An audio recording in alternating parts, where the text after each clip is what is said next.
ತುಂಬಾನೇ ತಂದೆ ತಾಯಿಗಳಿಗೆ ನೋಯಿಸ್ತಾ ಇದ್ರು. ನಾನು ನೋಡ್ದಾಗೆ ಅಲ್ಲಿ ನೋಯಿಸ್ಬಿಟ್ಟು ಇಲ್ಲಿ ಬಂದು ಗುರುಗಳ ಹತ್ರ ಬಂದು ನಮಸ್ಕಾರ ಮಾಡಿ ಅನ್ನದಾನ ಮಾಡಿ ಯಾವುದೊಂದು ಚಿನ್ನ ಇದು ಕೊಟ್ಟು ಅದು ಕೊಟ್ಟು ಇದು ಕೊಟ್ಟು ಏನು ಸರ್ ಸುಖವಾಗಿ ಸಾಕಿದೆ ಸರ್. ಯಾವುದೇ ಕಾಯಿಲೆ ಕಷ್ಟ ಬೀಳಲಿಲ್ಲ. ಒಂದೇ ದಿವಸ ಗುರುಗಳು ನೆನ್ಸ್ಕೊಂಡು ತೀರ್ಕೊಂಡು ಸತ್ತಿದ ತಕ್ಷಣನೇ ಅವಳು ತೀರೋಗಿದ ತಕ್ಷಣನೇ ಅವಳ ತಿಥಿ 1000 ಜನಕ್ಕೆ ಕರೆದು 100 ಜನಕ್ಕೆ ಕರೆದು ಒಳ್ಳೆ ಊಟ ಹಾಕ್ತೀರಿ. ಗುರುನಾಥರು ಹೇಳೋರು ಬದುಕಿದ್ದಾಗ ಅವರಿಗೆ ತಿನ್ನಕ್ಕೆ ಅವ್ರಿಗೆ ಏನು ಇಷ್ಟ ಇದೆಯೋ ತಂದೆ ತಾಯಿಗಳಿಗೆ ಆ ಇಷ್ಟ ಇದ್ದ ತಂದ್ಕೊಡಿ. ವಯಸ್ಸಾದಾಗ ಸಣ್ಣ ಮಕ್ಕಳಾಗ್ಬಿಡ್ತಾರೆ. ಸಣ್ಣ ಮಕ್ಕಳಾಗ್ಬಿಡ್ತಾರೆ. ಅವ್ರು ಬದುಕಿದ್ದಾಗ ಅವ್ರು ಏನು ತಿಂತಾರೋ ಆಸೆ ಪಟ್ಟು ಅದನ್ನು ಗುರುನಾಥರು ಹೇಳ್ತಿದ್ದೆ. ಇದು ಏನಿದೆ ತತ್ವ, ಅದನ್ನು ಪಾಲಿಸಿದ್ರೆ ಯಾವತ್ತೂ ನಿಮ್ಮ ಜೀವನ ಸುಖಮಯವಾಗಿರುತ್ತೆ. ಹೆತ್ತ ತಾಯಿ ತಂದೆಗಳ ಚಿತ್ತವನೋಯಿಸಿ ನಿತ್ಯ ದಾನವ ಮಾಡಿ ಫಲವೇನು.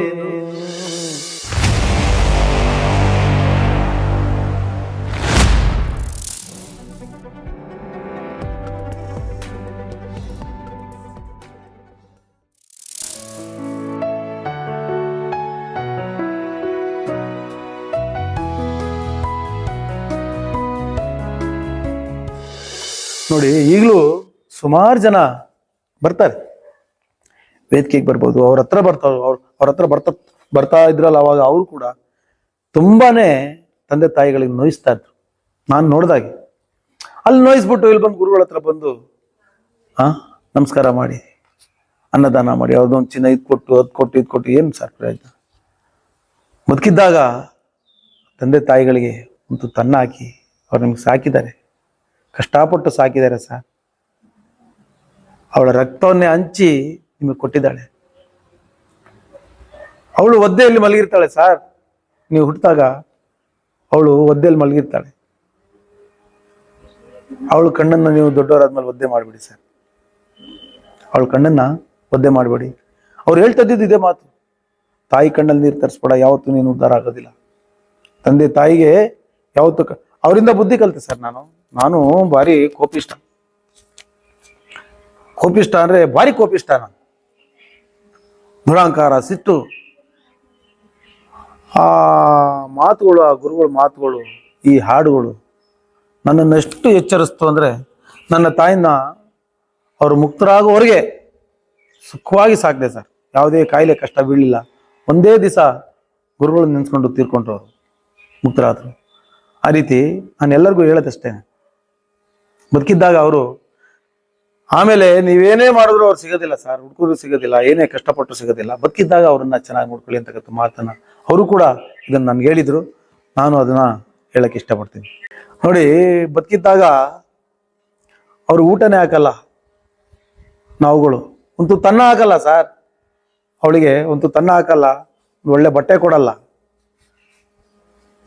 ಸತ್ತಿದ ತಕ್ಷಣನೇ, ಅವಳು ತೀರೋಗಿದ ತಕ್ಷಣನೇ ಅವಳ ತಿಥಿ 1000 ಜನಕ್ಕೆ ಕರೆದು 100 ಜನಕ್ಕೆ ಕರೆದು ಒಳ್ಳೆ ಊಟ ಹಾಕ್ತೀರಿ.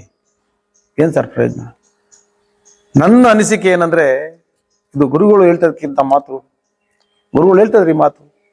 ಬದುಕಿದ್ದಾಗ ಚೆನ್ನಾಗಿ ನೋಡ್ಕೊಳ್ಳಿ ತಂದೆ ತಾಯಿಗಳನ್ನ, ಗುರು ಹಿರಿಯರಿಗೆ ಗೌರವ ಕೊಟ್ಕೊಂಡು ತಂದೆ ತಾಯಿಗಳನ್ನ ಬದುಕಿದ್ದಾಗ ಚೆನ್ನಾಗಿ ನೋಡ್ಕೊಳ್ಳಿ. ಅವ್ರು ಸತ್ತಾಗ ತಿಥಿ ಕೂಡ ಮಾಡಬೇಡಿ, ನೀವು ತಿಥಿ ಮಾಡಬೇಡಿ.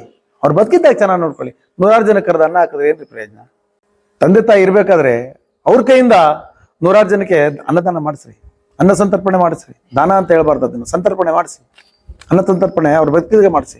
ಅವ್ರು ಸತ್ತ ಮೇಲೆ ಅವ್ರ ಹೆಸರಲ್ಲಿ 100 ಜನ ಬಂದು ಊಟ ಮಾಡಿದ್ರೆ ಏನ್ರಿ ಪ್ರಯೋಜನ? ಅವ್ರು ಬದುಕಿದ್ದಾಗ ಅವ್ರು ಸುಖವಾಗಿರ್ಬೇಕಷ್ಟೆ. ತಾಯಿ ತಂದೆಗೆ ಒಳ್ಳೆ ಒಂದು ಬಟ್ಟೆ ಕೊಟ್ಟು ಉಡಿಸಿ ಸಂತೋಷ ಪಡಿ. ಅರ್ಕಲ್ ಸೀರೆ ಉಟ್ಕೊಂಡಿರ್ತಾಳೆ ಅಮ್ಮ, ಇಲ್ಲೆಲ್ಲ ಅರ್ಧೋಗಿರುತ್ತೆ ಸೀರೆ, ಅವಳಿಗೆ ಬಟ್ಟೆ ಇರಲ್ಲ. ಅವಳು ಸತ್ತ ಮೇಲೆ ಬೇರೆಯವರಿಗೆ ಹೊಸ ಸೀರೆ ಅದು ಇದು ದಾನ ಕೊಡ್ತೀರಿ. ಅವರಿಗೆ ತಿನ್ನಕ್ಕೆ ಅವ್ರಿಗೇನು ಇಷ್ಟ ಇದೆಯೋ ತಂದೆ ತಾಯಿಗಳಿಗೆ ಆ ಇಷ್ಟ ಇದ್ದನ್ನ ತಂದ್ಕೊಡಿ. ತಿಂದು ಖುಷಿ ಪಡ್ತಾರೆ, ಸಂತೋಷ ಪಡ್ತಾರೆ. ಆ ತಿಂಡಿನೋ ಏನೋ ತಂದು ಕೊಟ್ಟಾಗ ಆ ಕಣ್ಣಲ್ಲಿ ಅವರ ಆನಂದ ನೋಡ್ಬೇಕು ನೀವು.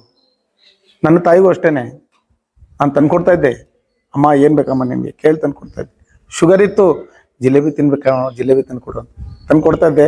ಆ ತಂದ್ಕೊಟ್ಟಾಗ ಆ ಕಣ್ಣಲ್ಲಿ ಇರ್ತಕ್ಕಂಥ ಆನಂದ ಇದೆಯಲ್ಲ ಸರ್, ನನಗೆ ಕಣ್ಣ ನಮ್ಗೆ ಆಗಲ್ಲ. ಅದಕ್ಕೆ ಗುರುನಾಥರು ಹೇಳ್ತಿದ್ದು ಅದನ್ನು ತಂದ್ಕೊಡಿ, ತಿನ್ನಿಸಿ, ಖುಷಿ ಪಡಿಸಿ. ಅವ್ರು ಸತ್ತ ಮೇಲೆ ಅದನ್ನು ತೊಗೊಂಡೋಗಿ ಸ್ಮಶಾನದಲ್ಲಿ ಸಮಾಧಿ ಮೇಲೆ ಇಟ್ಟರೆ ಅದನ್ನು ಯಾರು ತಿಂತಾರೆ? ಬದುಕಿದ್ದಾಗ ಅವ್ರಿಗೊಂದು ತುತ್ತು ಅವ್ರು ಏನೇನು ಕೇಳ್ತಾರೋ, ವಯಸ್ಸಾದಾಗ ಸಣ್ಣ ಮಕ್ಕಳಾಗ್ಬಿಡ್ತಾರೆ, ಸಣ್ಣ ಮಕ್ಕಳಾಗ್ಬಿಡ್ತಾರೆ, ಅವ್ರು ಏನು ತಿಂತಾರೋ ಆಸೆ ಪಟ್ಟು ಅದನ್ನು ಗುರುನಾಥರು ಹೇಳ್ತಿದ್ದೆ. ಇದು ತೊಗೊಂಡೋಗಿ ಕೊಡೆಯ, ಅಮ್ಮನಿಗೇನಾರು ತೊಗೊಂಡೋಗಿ ಕೊಡೆಯ, ಅಮ್ಮನಿಗೇನಾರು ತೊಗೊಂಡೋಗಿ ಕೊಡು, ಅಪ್ಪನಿಗೇನಾರು ತೊಗೊಂಡೋಗಿ ಕೊಡೆಯ, ಒಳ್ಳೇದು ಕಣೆಯಾ ಅನ್ನೋರು ಹಂಗೆ ಮಾತಾಡ್ತಿದ್ರು. ಮಗ ಕೋಟಿ ಸಂಪಾದನೆ ಮಾಡಲಿ ನೋಡಿ, ತನ್ನ ಗಂಡ ಎಷ್ಟೇ ಸಂಪಾದನೆ ಮಾಡಿಟ್ಟಿರ್ಲಿ, ಕೋಟಿ ಸಂಪಾದನೆ ಮಾಡಿಟ್ಟಿರ್ಲಿ, ಆದರೆ ಮಗ ಒಂದು ಯಾವ್ದಾರು ಸಣ್ಣ ಸೀರೆನೋ ಒಂದು ತಿನ್ನಕ್ಕೆ ಏನಾರು ತಂದು ಕೊಟ್ಟಿದ ತಕ್ಷಣನೇ ಆ ಕೋಟಿ ಸಂಪಾದನೆ ಮಾಡಿಟ್ಟಿದ್ದು ಮರೆತು ಬಿಡ್ತಾಳೆ ತಾಯಿ. ಮಗ ತಂದು ಕೊಟ್ಟಿದ್ದನ್ನ ಯೋಚನೆ ಮಾಡ್ತಾಳೆ. ಹಾಗಾಗಿ ತಾವು ಕೂಡ ಅದನ್ನು ಯೋಚನೆ ಮಾಡಬೇಕು. ಯಾವತ್ತು ತಾಯಿಗೆ ಅಷ್ಟು ಆಸೆ, ಮಕ್ಕಳ ಮೇಲೆ ಅಷ್ಟು ಆಸೆ ಇರುತ್ತೆ. ನೋಡಿ, ಗುರುನಾಥರ ಏನಿದೆ ತತ್ವ, ಅದನ್ನು ಪಾಲಿಸಿದ್ರೆ ಯಾವತ್ತೂ ನಿಮ್ಮ ಜೀವನ ಸುಖಮಯವಾಗಿರುತ್ತೆ. ಯಾಕೆಂದರೆ ಅದಕ್ಕೆ ಉದಾಹರಣೆ ನಾನು ಕೂಡ. ನನ್ನ ಸ್ನೇಹಿತರು ಕೆಲವರು ಇದ್ದಾರೆ, ಅದರಲ್ಲಿ ಉದಾಹರಣೆ ನಾನು ಒಬ್ಬ. ಆದರೆ ಅವ್ರ ತತ್ವವನ್ನು ಪಾಲಿಸಿ ಸುಮಾರು ಜನ ನನ್ನ ಸ್ನೇಹಿತರೆಲ್ಲ ಇಲ್ಲಿ ವೇದಿಕೆಗೆ ಬರ್ತಾರೆ. ಈಗ ಆಗಲೂ ಕೂಡ ಅವ್ರು ಬದುಕಿದ್ದಾಗ ಬರೋರು. 2010 ಅವರು ಮುಕ್ತರಾದ ವರ್ಷ. ಅದೇ ಅವ್ರ ತತ್ವವನ್ನು ದಯಮಾಡಿ ಎಲ್ಲರೂ ಪಾಲಿಸಿ, ಅವರ ಪ್ರೀತಿಗೆ ಎಲ್ಲರೂ ಒಳಗಾಗಿ ಅಂತಕ್ಕಂಥ ಮಾತನ್ನು ಹೇಳ್ತಾ, ಹೆತ್ತ ತಾಯಿ ತಂದೆಗಳ ಚಿತ್ತವನೋಯಿಸಿ ನಿತ್ಯ ದಾನವ ಮಾಡಿ ಫಲವೇನು? ಸತ್ಯ ಸದಾಚಾರ ಇಲ್ಲದವರು ಜಪ 10,000 ಮಾಡಿ ಫಲವೇನು? ಹೆತ್ತ ತಾಯಿ ತಂದೆಗಳ ಚಿತ್ತವನೋಯಿಸಿ ನಿತ್ಯ ದಾನವ ಮಾಡಿ ಫಲವೇನು? ಸತ್ಯ ಸದಾಚಾರ ಇಲ್ಲದವರು ಜಪ 10,000 ಮಾಡಿ ಫಲವೇನು? ತನ್ನ ಸತಿಸುತ್ತರು ಬಂಧುಗಳನ್ನೋಯಿಸಿ ಚಿನ್ನದಾನವ ಮಾಡಿ ಫಲವೇನು? ತನ್ನ ಸತಿಸುತ್ತರು ಬಂಧುಗಳನ್ನೋಯಿಸಿ ಚಿನ್ನದಾನವ ಮಾಡಿ ಫಲವೇನು? ಭಿನ್ನಾಣದಿಂದಲೇ ದೇಶ ದೇಶವ ತಿರುಗಿ ಅನ್ನದಾನವ ಮಾಡಿ ಫಲವೇನು? ಅನ್ನದಾನವ ಮಾಡಿ ಫಲವೇನು? ಹೆತ್ತ ತಾಯಿ ತಂದೆಗಳ ಚಿತ್ತವನೋಯಿಸಿ ನಿತ್ಯ ದಾನವ ಮಾಡಿ ಫಲವೇನು? ಸತ್ಯ ಸದಾಚಾರ ಇಲ್ಲದವರು ಜಪ 10,000 ಮಾಡಿ ಫಲವೇನು?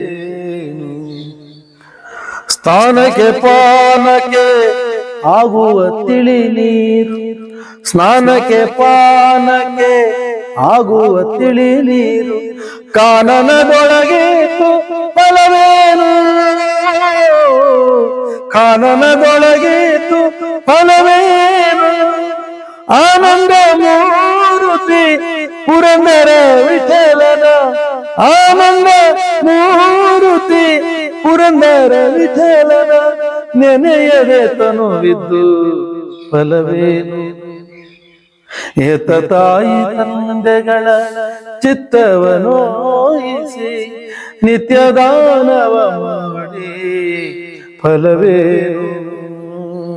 ಸತ್ಯ ಸದಾಚಾರ ಇಲ್ಲದವರು ಜಪ 10,000 ಮಾಡಿ ಫಲವೇನು?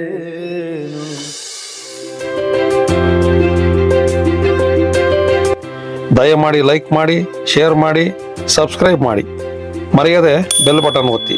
ಧನ್ಯವಾದಗಳು.